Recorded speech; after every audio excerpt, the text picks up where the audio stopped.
Greetings, animation enthusiasts, and welcome to another Watchwaddle stop-motion tutorial.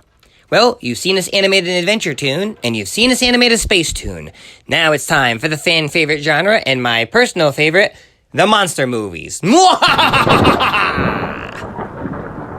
And today, we are looking at one of cinema's greatest villains, Count Dracula. And now for our story.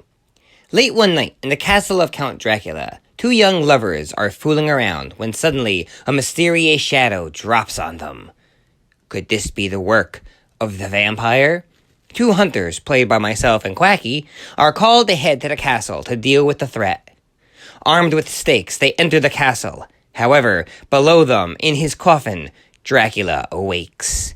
He stalks them around the castle for a while. We only see his hand coming out of a doorway or shadows walking up the stairs. But then, at the right moment, he emerges. The hunters pull out their stakes, but Dracula's power of levitation knocks them away. He then morphs into a bat and attacks. He cuts one of them and then goes in for the kill. However, the hunter pulls out a crucifix, frightening the unholy beast. While incapacitated, the other hunter rips down the blinds. The sunlight comes pouring in, reducing the monster to ash. The hunters exit, alive, and ready to fight another day. Okay, now that we have our story written, let's do some drawings. Well, our first step will be designing our castle for the opening shot. We'll then color it in, and then cut it out so we can put any background we want.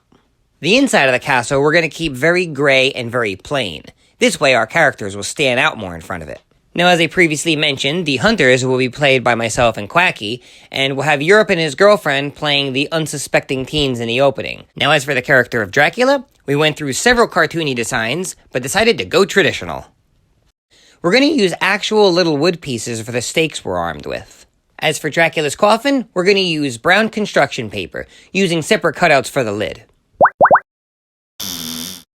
Now, in the scene where Quacky and I are casting shadows, and the shadow of Dracula will be approaching us, we're just going to use some black paper to match up with our designs. This way it'll look like it's following. Now, for the morphing scene, this could be a lot of fun. We're going to get several different pictures from one shot to the other, so we can make a nice morphing effect. This will look really good. The shot with the curtain and the sun, this one's actually going to be a little tricky because we're going to use an actual shot of the sun. We're then going to cut a window in one of our gray interior pieces, and then via green screen, put it right over that picture. And then over that, we're going to put a brown popsicle stick and a black napkin for the curtain. Now for the famous scene of Dracula's demise. What we're going to do here is, believe it or not, we're going to use claymation. Yes, Dracula, we're going to go from this paper cutout to this clay figure, and then we're going to slowly morph it down into a blob, as if he's disintegrating with the sun. Okay, now let's get our ducks in a row and film our movie.